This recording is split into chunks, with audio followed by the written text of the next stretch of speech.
भविष्य में एक ऐसी प्रलय आई थी जिसने पूरी पृथ्वी को उजाड़ कर रख दिया। शहर खंडर बन चुके थे, आसमान धुंध और धूल से ढक गया था और इंसानियत की आखिरी सांसें गिनी जा रही थीं। साल 2160 का वो दौर था जब एक कंपनी बायोटेक ने एक घातक वायरस बनाया जिसने इंसानों को तेजी से खत्म कर दिया। जंगल, शहर, सभ्यता सब कुछ तबाह हो चुका था, लेकिन कुछ बचे खुचे लोग अभी भी उम्मीद की आखिरी किरण को थामे हुए थे। इन लोगों ने एक साहसिक योजना बनाई, एक टाइम मशीन बनाकर अतीत में जाना और उस तबाही की जड़ को ही उखाड़ देना। सवाल यह है कि क्या वाकई अतीत की छोटी सी घटना को बदलकर भविष्य को सुधारा जा सकता है? ये सवाल ही हमारी नई time travel adventure series future man की नींव है। ये कहानी रोमांच, रहस्य और भावनाओं का मिश्रण है जो हमें जोश नाम के एक साधारण लड़के की असाधारण यात्रा पर ले जाती है। कहानी की शुरुआत होती है जोश फ्यूचर मैन से, एक 23 साल के लड़के से जो कैलिफोर्निया की एक हाईटेक रिसर्च लैब में जेनेटर का काम करता है।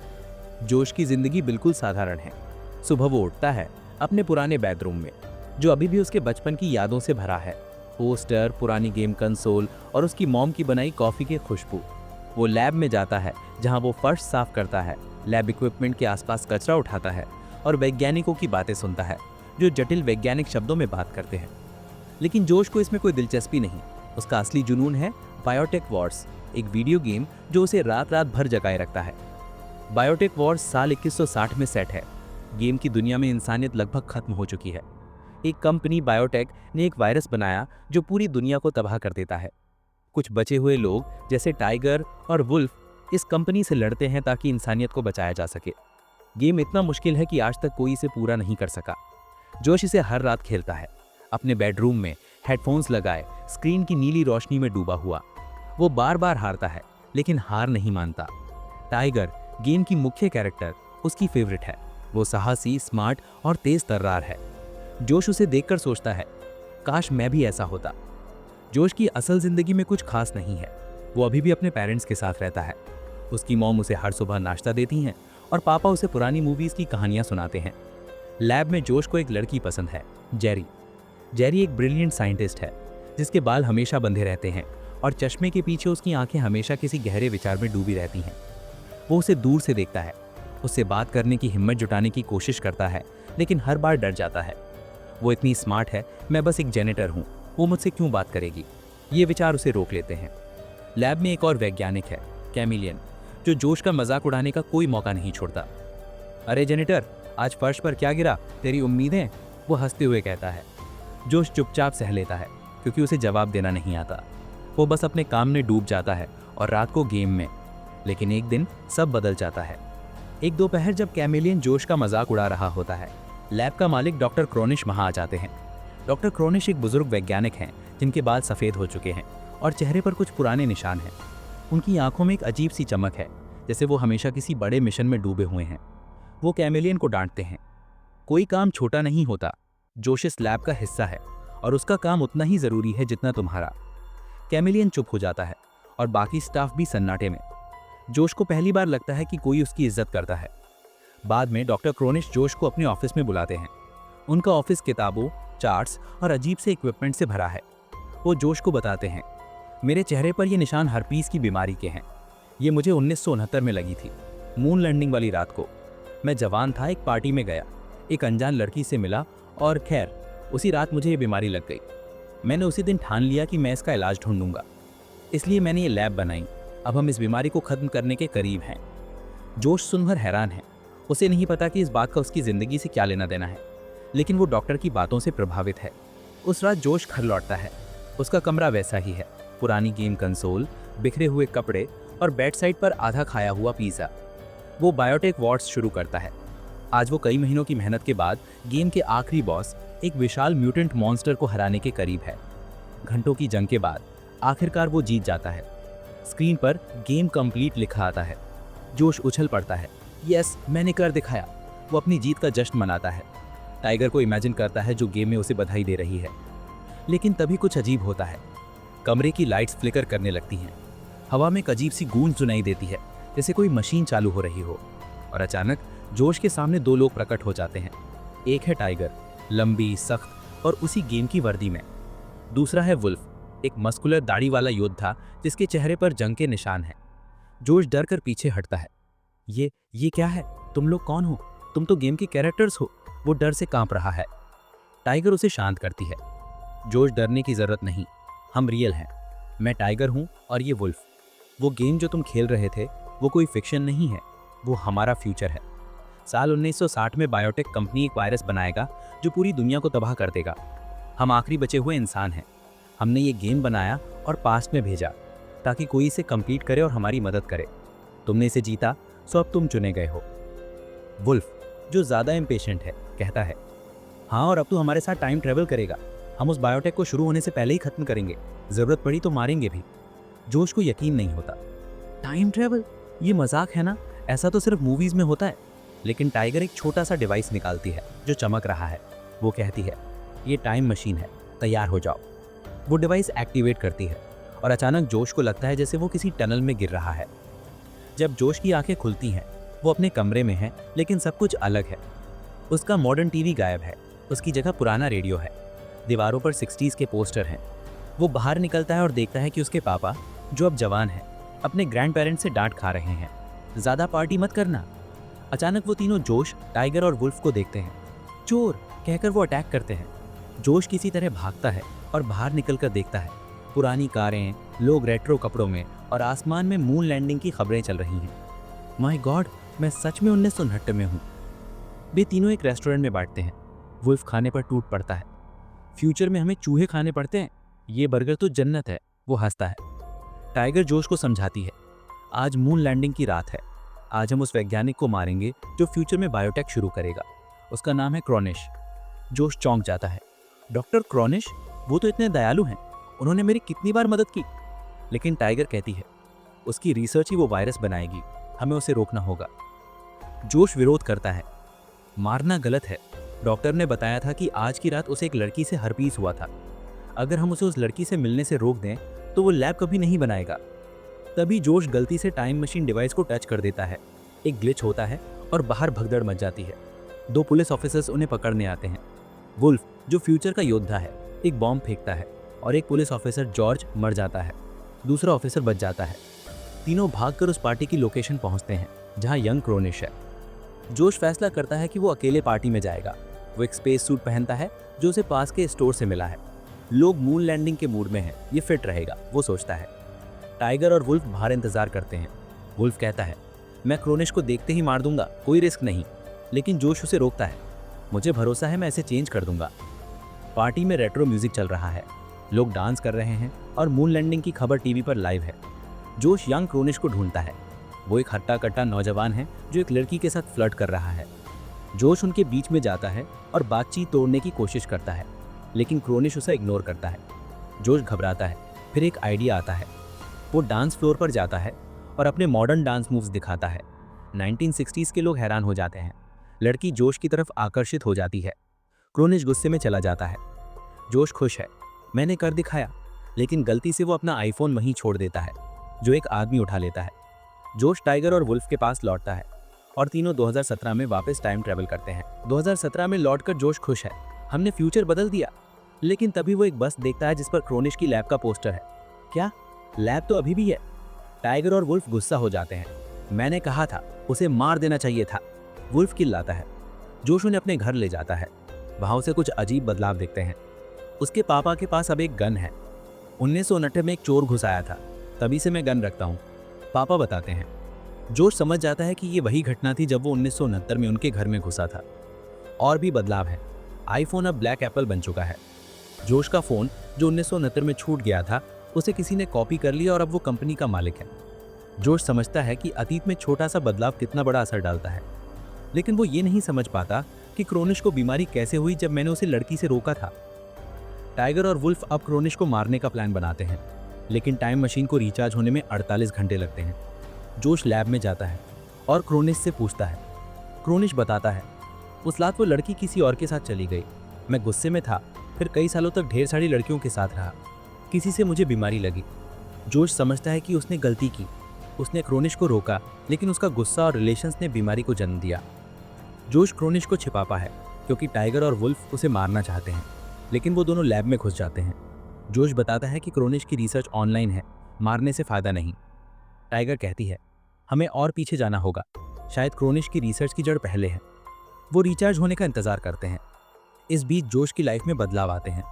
जेरी अब उसे नोटिस करती है क्योंकि नई टाइमलाइन में जोश कॉन्फिडेंट है। वो उसे डेट पर बुलाती है लेकिन जोश मिशन में बिजी है।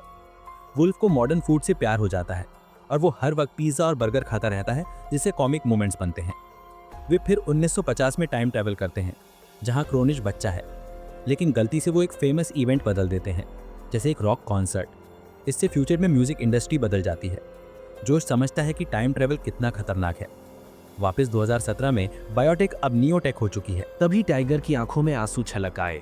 वुल्फ की रिकॉर्डिंग सुनकर उसे एहसास हुआ कि उसने अपने साथी को अकेला छोड़कर कितनी बड़ी गलती की थी। वो 1989 में वुल्फ को छोड़कर चली गई थी, ये सोचकर कि वो अपने लिए नई जिंदगी चुन रहा था। लेकिन अब उसे पता चला कि वुल्फ का वो फैसला सिर्फ क्षणिक था। उसका दिल हमेशा मिशन के साथ था और अपने दोस्तों के साथ। टाइगर ने रिकॉर्डिंग को बंद किया और अपने आप को संभाला। वो अब 2017 में थी और जोश के साथ उसका मिशन अभी भी अधूरा था, लेकिन अब उसका मन और भारी था। वुल्फ की मौत ने उसे झकझोर दिया था।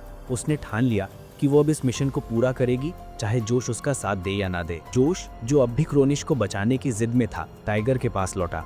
उसने देखा कि टाइगर का चेहरा उदास था। टाइगर, तुम ठीक हो? उसने पूछा। टाइगर ने उसे वुल्फ की रिकॉर्डिंग के बारे में बताया। जोश भी सुनकर स्तब्ध रह गया। वो हमारे लिए इतना कुछ कर रहा था और हम उसे छोड़ आए। जोश का मन भारी हो गया, लेकिन उसने खुद को संभाला और टाइगर से कहा, हमें अब और गलतियां नहीं करनी चाहिए। मैं जानता हूं कि तुम क्रोनिश को मारना चाहती हो, लेकिन मुझे अभी भी लगता है कि हम उसे मारने के बजाय उसकी रिसर्च को रोक सकते हैं। अगर हम उसकी लैब को शुरू होने से पहले ही बंद कर दें तो वायरस कभी बनेगा ही नहीं। टाइगर ने जोश की बात सुनी, लेकिन उसका भरोसा अब टूट चुका था। जोश, तुम्हारी हर योजना फेल हो रही है। 1969 में तुमने क्रोनिश को उस लड़की से रोका, लेकिन उसकी लैब बनी। 1989 में तुमने उसे लेस्ली के साथ भेजा, लेकिन उसने उसी जानकारी का इस्तेमाल करके बायोटेक को और जल्दी शुरू कर दिया। अब तुम फिर से कोई नया प्लान लेकर आए हो। मैं अब और रिस्क नहीं ले सकती। टाइगर ने टाइम मशीन को जेब से निकाला। मैं 1949 में जाऊंगी और इस बार क्रोनिश को खत्म करूंगी। तुम मेरे साथ हो या नहीं, मुझे फर्क नहीं पड़ता। जोश ने टाइगर का हाथ पकड़ा। रुक जाओ टाइगर, एक आखिरी बार मेरी बात सुनो। अगर हम क्रोनिश को मारते हैं तो भी उसकी रिसर्च ऑनलाइन है, कोई और उसे उठा लेगा।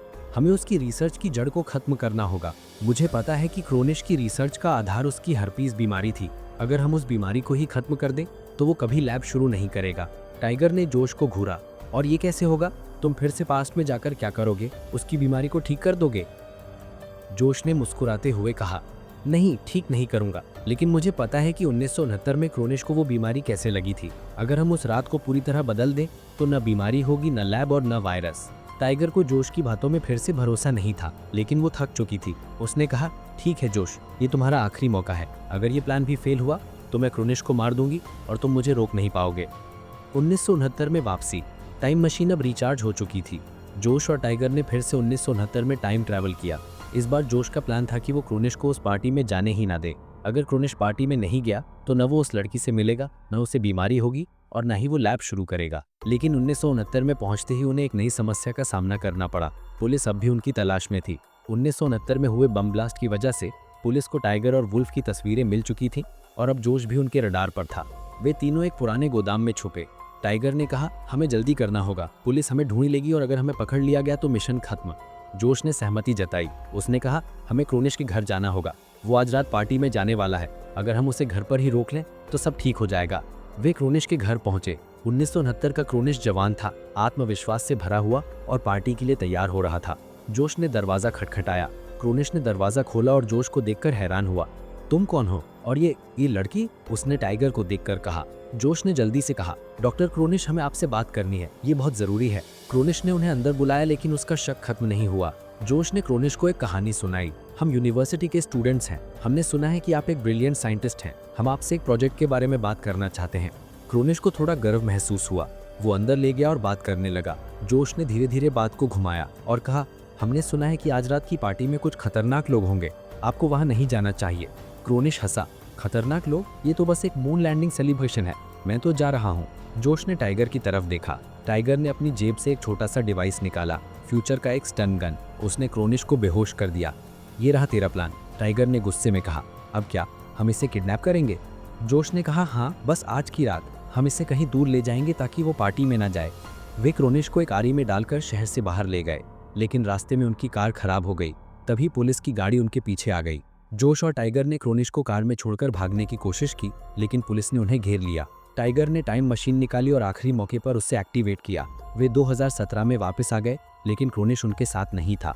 2017 में लौटकर जोश ने देखा कि दुनिया फिर से बदल चुकी थी। क्रोनिश की लैब अब और भी बड़ी थी। जोश और टाइगर ने न्यूज़ चेक की। पता चला कि 1969 में क्रोनिश का किडनैप हो गया था और उस घटना ने उसे इतना डरा दिया था कि उसने अपनी रिसर्च को और तेजी से शुरू कर दिया। यानी जोश का प्लान फिर से फेल हो गया। टाइगर अब पूरी तरह टूट चुकी थी। जोश, तुमने सब बर्बाद कर दिया, अब मैं अकेली जाऊंगी। मैं 1949 में क्रोनिश को खत्म करूंगी। टाइगर अकेले 1949 में गई। वो एक छोटे से गांव में पहुंची जहां क्रोनिश और उसकी मां एमिली रहते थे। बारिश हो रही थी और टाइगर भी भीग रही थी। एमिली ने उसे देखा और अपने घर में बुलाया। तुम पूरी तरह भीग गई हो, अंदर आओ, मैं तुम्हें गर्म चाय देती हूँ। टाइगर ने एमिली की सादगी और दयालुता देखी। एमिली ने बताया कि उसका पति वर्ल्ड वॉर 2 में मर गया था और क्रोनिश उसकी आखिरी उम्मीद है। टाइगर का दिल पिघल गया। उसने सोचा, मैं इस मासूम बच्चे को कैसे मार सकती हूँ। टाइगर ने फैसला किया कि वो 1-2 दिन रुकेगी, लेकिन धीरे धीरे वो एमिली और छोटे क्रोनिश के साथ जुड़ गई। वो उनकी मदद करने लगी। 1 साल बीत गया, फिर 2, फिर 3। टाइगर अब उस परिवार का हिस्सा बन चुकी थी। वो क्रोनिश को पाल रही थी, उसे कहानियां सुना रही थी, लेकिन हर रात वो अपने मिशन को याद करती थी। मुझे ये करना होगा, लेकिन कैसे? एक दिन एमिली ने बताया कि वो दोबारा शादी कर रही है। टाइगर खुश हुई, लेकिन उसने सोचा, अब एमिली की जिंदगी ठीक हो रही है, शायद अब मैं क्रोनिश को। लेकिन वो फिर रुक गई। 3 साल तक उसने क्रोनिश को पाला था। वो उसे मार नहीं सकी। आखिरकार उसने टाइम मशीन निकाली और 2017 में वापस आ गई। 2017 में लौटकर टाइगर को वुल्फ की रिकॉर्डिंग मिली। उसने सुना कि वुल्फ ने 1989 में एक रेस्टोरेंट खोला, फेमस हुआ, लेकिन अपने मिशन को छोड़ने का गिल्ट उसे खाए जा रहा था। 1993 में उसने खुद की जान ले ली। टाइगर रो पड़ी। उसने जोश को बुलाया और कहा, हमें अब सब ठीक करना होगा, लेकिन इस बार हमें क्रोनिश को नहीं, उसकी रिसर्च को नष्ट करना होगा। जोश ने एक नया प्लान बनाया। हमें क्रोनिश की लैब में घुसना होगा और उसकी सारी रिसर्च डिलीट करनी होगी। अगर रिसर्च ही नहीं होगी तो वायरस नहीं बनेगा। टाइगर सहमत हुई। वे लैब में घुसे, लेकिन वहाँ एक नया ट्विस्ट इंतजार कर रहा था। क्रोनिश की रिसर्च अब बायोटेक कंपनी के सर्वर में थी और उसे डिलीट करने के लिए उन्हें कंपनी के हेडक्वार्टर में जाना होगा। जोश और टाइगर बायोटेक के हेडक्वार्टर में घुसे। वहाँ उन्हें पता चला कि क्रोनिश अब कंपनी का हिस्सा नहीं था। उसकी रिसर्च को एक नए वैज्ञानिक डॉक्टर रीना ने ले लिया था। रीना ने वायरस को और खतरनाक बना दिया था। जोश और टाइगर ने सर्वर रूम में घुसकर डेटा डिलीट करने की कोशिश की, लेकिन तभी अलार्म बजा। सिक्योरिटी गार्ड्स ने उन्हें घेर लिया। टाइगर ने टाइम मशीन निकाली। जोश, ये हमारा आखिरी मौका है, हमें अब 2060 में जाना होगा और बायोटेक को सीधे खत्म करना होगा। जोश ने कहा, लेकिन अगर हम वहाँ गए तो क्या हम फ्यूचर में फंस नहीं जाएंगे? टाइगर ने कहा, शायद, लेकिन अगर हमने दुनिया को नहीं बचाया तो फ्यूचर में कोई नहीं बचेगा। वे 2060 में गए। वहाँ की दुनिया वैसी ही थी जैसा गेम में था, खंडहर, अंधेरा और मृत्यु। लेकिन वहाँ उन्हें एक नया साथी मिला, एक और टाइम ट्रैवलर जो वुल्फ का बेटा था। उसने बताया कि वुल्फ ने 1989 में एक परिवार बनाया था और वो उसका बेटा है। अब तीनों ने मिलकर बायोटेक के आखिरी बेस को नष्ट करने का प्लान बनाया। मिशन सफल हुआ। बायोटेक का बेस नष्ट हो गया और वायरस का प्रोडक्शन रुक गया। लेकिन जब वे 2017 में लौटे तो एक नया ट्विस्ट सामने आया। क्रोनिश अब भी जिंदा था और उसने एक नई कंपनी शुरू की थी, नियोटेक। उसने जोश और टाइगर को देखकर कहा, तुमने मेरी रिसर्च रोकी, लेकिन मैंने एक नया रास्ता ढूंढ लिया है। अब मैं इंसानियत को अमर बनाने की रिसर्च कर रहा हूँ। जोश और टाइगर समझ गए कि उनका मिशन अभी खत्म नहीं हुआ है। फ्यूचर को बचाने के लिए उन्हें फिर से टाइम ट्रैवल करना होगा। एक बूढ़ा पुलिस अधिकारी वुल्फ को गिरफ्तार करने आता है। दरअसल ये वही पुलिस अधिकारी स्कार है जिसके साथी को वुल्फ ने अपनी पहली समय यात्रा के दौरान मार दिया था। उसे अब किसी तरह वुल्फ को देखकर याद आ जाता है कि उसी ने उसके साथी की हत्या की थी। वह बदला लेने के इरादे से आता है और वुल्फ पर गोली चला देता है। इधर वर्तमान में टाइगर को सारी सच्चाई पता चल जाती है। वो अपनी टाइम मशीन से तुरंत उसी समय 1993 में वापस चली जाती है जब वह बूढ़ा अधिकारी वुल्फ को मारने वाला था।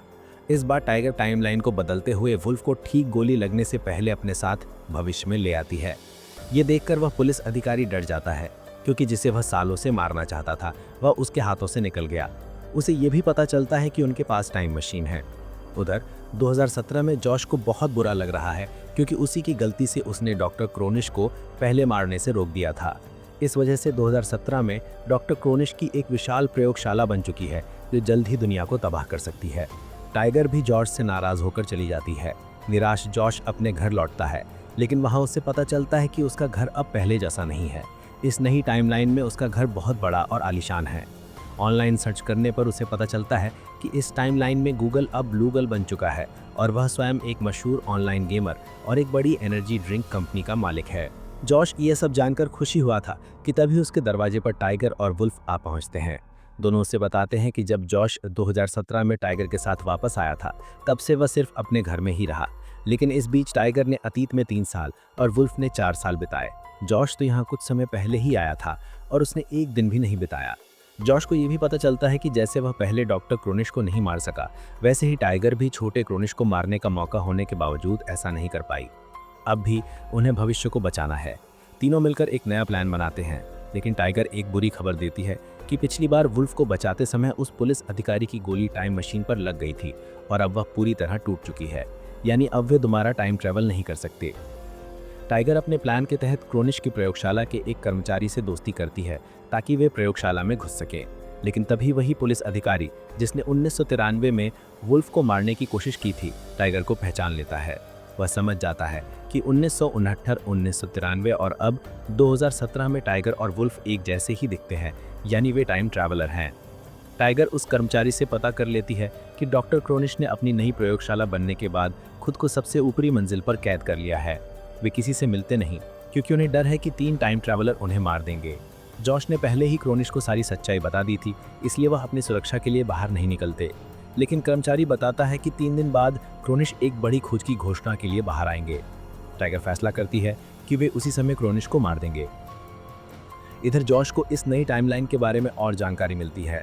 वह भले ही अमीर है, लेकिन उसके माता पिता एक रिटायरमेंट होम में रहते हैं। उसे पता चलता है कि इस टाइमलाइन में उसने अपनी मशहूरी के बाद अपने माता पिता को नशा छोड़ने की सलाह देने पर घर से निकाल दिया था। जॉश अपने पिता को समझाने की कोशिश करता है कि वह इस टाइमलाइन का नहीं है, लेकिन वे उससे बात नहीं करते।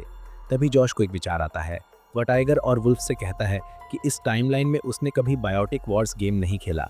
अगर वह अब ये गेम खेलकर पूरा कर ले तो शायद भविष्य से टाइगर और वुल्फ के संस्करण फिर से आएंगे और उनकी मदद से वे क्रोनिश की प्रयोगशाला को नष्ट कर सकते हैं। जॉश कई दिनों तक गेम खेलता है और आखिरकार सभी लेवल पूरे कर लेता है। तभी रियलिटी में गड़बड़ी शुरू होती है और 2160 से 2 नए टाइम ट्रैवलर जॉश के सामने प्रकट होते हैं। लेकिन इस बार वे टाइगर और वुल्फ नहीं, बल्कि सैम और केसी हैं। सैम और केसी बताते हैं कि उनकी टाइमलाइन में टाइगर और वुल्फ एक मिशन के दौरान मर चुके हैं और वे दोनों आखिरी बचे मानव हैं। अब पांचों मिलकर क्रोनिश की प्रयोगशाला को नष्ट करने का प्लान बनाते हैं। वे 2 टीमों में बंट जाते हैं। अल्फा टीम टाइगर और केसी रिसेप्शन पर हमला करेगी और ब्रावो टीम वुल्फ और सैम अंडरग्राउंड जाकर बम लगाएंगे। जॉश लिफ्ट के जरिए सबसे ऊपरी मंजिल पर जाकर क्रोनिश और उनकी रिसर्च को नष्ट करेगा। जब टाइगर और केसी बम लगा रही होती हैं तभी उन्हें एक बच्ची दिखती है। टाइगर बम बंद करने लगती है क्योंकि वह बच्ची को बचाना चाहती है। केसी गुस्से में कहती है कि टाइगर के गले में छोटे क्रोनिश और उसकी मां की तस्वीर है, इसलिए वह उसे नहीं मार सकी। दोनों आपस में लड़ने लगती हैं। सौभाग्य से बच्ची के चले जाने के बाद उनका प्लान आगे बढ़ता है। जॉश टाइगर और वुल्फ से वादा करता है कि वह इस बार सब ठीक कर देगा। यह उनका आखिरी मौका है, वरना पृथ्वी हमेशा के लिए बर्बाद हो जाएगी। टाइगर और वुल्फ नीचे गार्ड्स को रोकते हैं ताकि जॉश को क्रोनिश तक पहुंचने का समय मिले। जॉश कड़ी मेहनत के बाद सबसे ऊपरी मंजिल पर पहुंचता है। वहां वह देखता है कि डॉक्टर क्रोनिश पूरी तरह बदल चुके हैं। जॉश गुस्से में उन पर बंदूक तानता है और कहता है कि उसने उन्हें अतीत में कई बार समझाया था कि यह प्रयोगशाला ना बनाए, लेकिन वे हर बार वही गलती दोहराते हैं। क्रोनिश जॉश को इस टाइमलाइन की कहानी बताते हैं। एक रात में अपनी प्रेमिका लिस्ली के साथ नाव में चले गए थे, लेकिन 1 साल बाद लिस्ली की एक घातक बीमारी से मृत्यु हो गई। जॉश ने पहले ही क्रोनिश को उनके भविष्य के बारे में बता दिया था, इसलिए उन्हें लगा कि उन्हें अपनी नियति पूरी करनी चाहिए। इस बार उन्होंने जानबूझकर वायरस बनाया। जॉश गुस्से में कहता है कि उसने उन्हें कई बार बचाया, लेकिन वे हर बार दुनिया को खतरे में डाल के रहे। वह बताता है कि मूल टाइमलाइन में वह क्रोनिश की प्रयोगशाला में सफाई कर्मचारी था, जहां लोग उसका मजाक उड़ाते थे, लेकिन क्रोनिश ने हमेशा उसका साथ दिया, जिससे उसे उम्मीद मिली। लेकिन अब वह उन्हें बचाते बचाते थक चुका है। क्रोनिश को अपनी गलती का एहसास होता है। वे समझ जाते हैं कि उनके जीवित रहते दुनिया नहीं बच सकती। वे जॉश को धन्यवाद देते हैं और खुद को उसी वायरस का इंजेक्शन लगा लेते हैं, जिससे उनकी मृत्यु हो जाएगी। जॉश जल्दी से उनके कार्यालय में बम लगा देता है ताकि वायरस की सारी जानकारी नष्ट हो जाए। नीचे टाइगर और वुल्फ समझ जाते हैं कि जॉश ने अपना काम पूरा कर लिया है। वे विस्फोट से पहले टाइम ट्रैवल कर दोबारा 2160 में चले जाते हैं। जॉश भी सुरक्षित बाहर आ जाता है। उसने आखिरकार दुनिया को बचा लिया। अब कोई वायरस नहीं बनेगा और दुनिया तबाह नहीं होगी। इस नई टाइमलाइन में जॉश अमीर है और उसने अपने माता पिता को भी मना लिया है। अब वे सब मिलकर खुशी से रहते हैं। इसी सुखद अंत के साथ ये सीरीज समाप्त होती है।